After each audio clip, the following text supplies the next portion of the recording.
really is the world's nicest man. Except when he's getting hungry.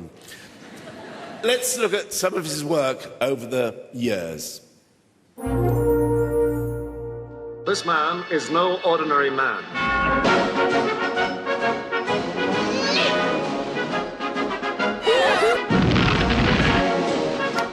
Well, let's be nice to him. Oh, shut up. I mean, what's it all about? A fishy requisite. Crucifixion? Yes. Good. Ah, I see you have the machine that goes bing! There was also the compulsory fight with the grizzly bear, which all new boys had to go through. The little rascal has spirit.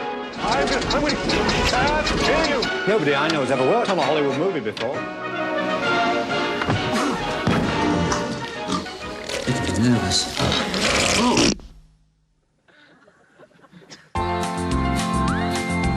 You want me to what? Want me to go around the world? There's a voice that keeps on calling me down the road, that's where I'll always be. You're a busy man. I make a new friend, can't stay for long. Okay. Now then. Maybe tomorrow. I'm realizing my first childhood ambition, to be an explorer, to see strange and wonderful things in strange and wonderful countries. That never seems to end. This is it. I'm standing on the top of the world. Join me for a while. Sleep well. Sleep well. Yeah. Maybe tomorrow. Not the best maggot I've had, but pretty damn close. Stop that! Stop that! Stop it! Stop it! Why are you all putting life jackets on at the moment? There's hardly time for fear, though at this point I distinctly remember something I want to change in my will. I want to go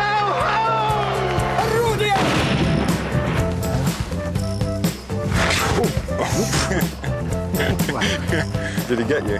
Just a flesh wound. I've been in a sketch with you once. It's dead. That's what's wrong with it. No, it's resting, look. Nobody expects this, but oh, bugger.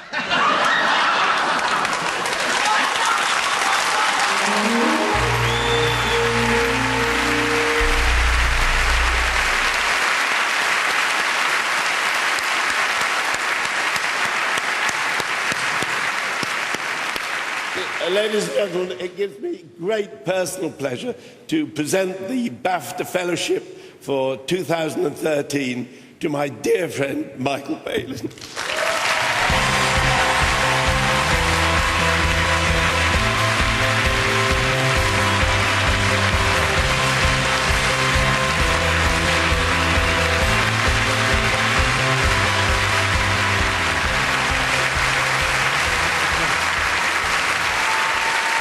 Thank you. Thank you. Thank you. Thank you.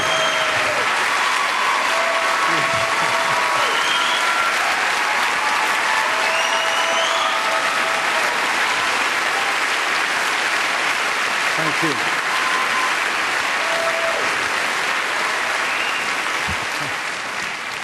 Thank you all. Thank you so much. Thank you, Terry, particularly for those lovely words. Sounds like they may be the last words you're going to say for a while.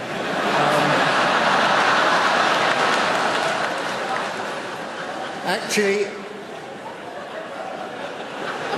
being here tonight on the stage together reminds me of the first celebrity event that I ever attended.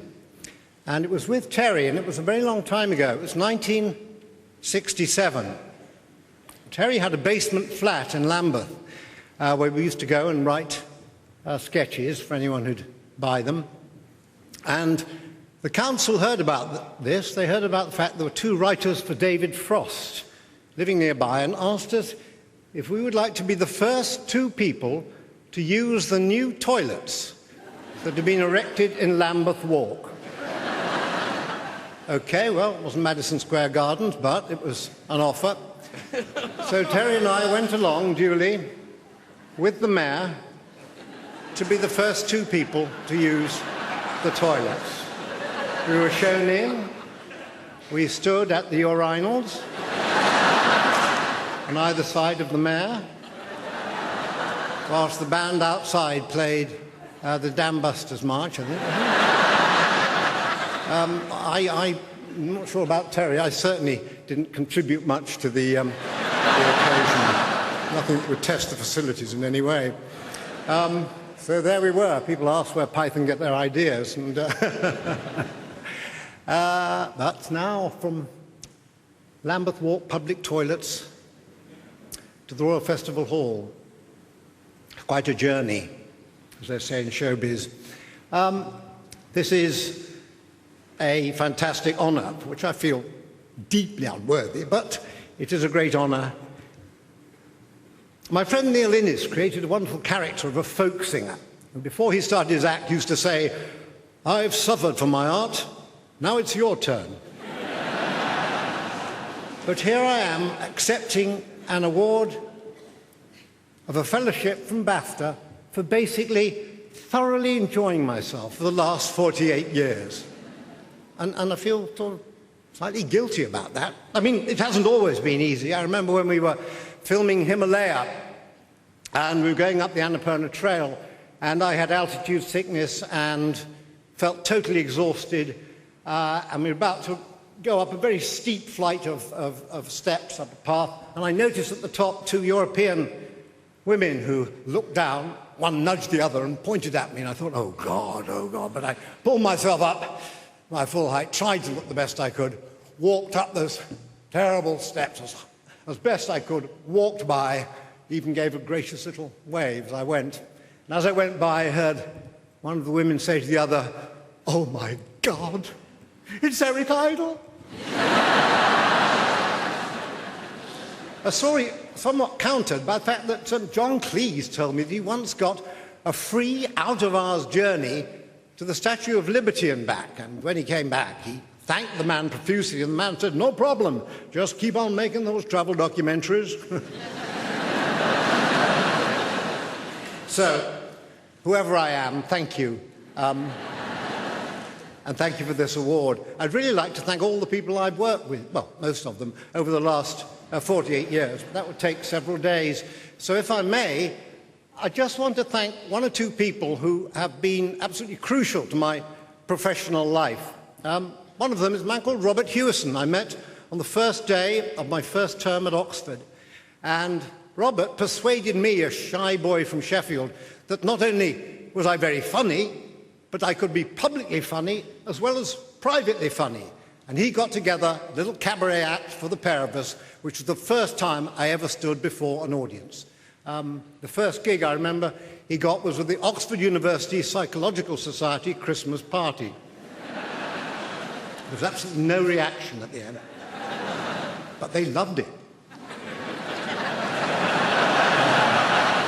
Some did, some didn't.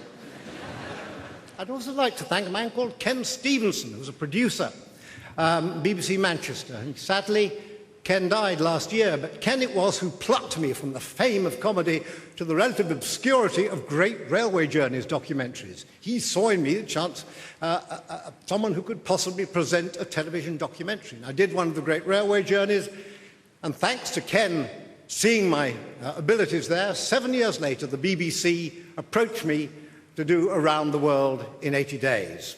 I remember them coming to me and saying, "We've got this project. It's an amazing project. Very few people can do it. You have the physical power, you have the intellectual integrity, you have the grace, the beauty, the strength, the humour to pull this off." And I said, "Oh, fine, I'll do it." And it was only slightly later I heard I was the fifth person they'd asked to do it. Still. I'd also like to thank my dear wife, who throughout all this supplied me with maps, atlases, and suggestions of long journeys I'd like to go on. Thank you, Brian. my children Tom, Will and Rachel, whose uncanny ability to remember only the most embarrassing parts of my life have kept my feet on the ground all those years. I'd like to thank Anne James, Paul Bird and Steve Abbott, without whom I wouldn't have got paid for anything over the last 48 years. And last but not least, I'd like to thank the BBC. No other broadcasting company in the world would have given me the freedom to do what I've done for the last 48 years. Thank you all.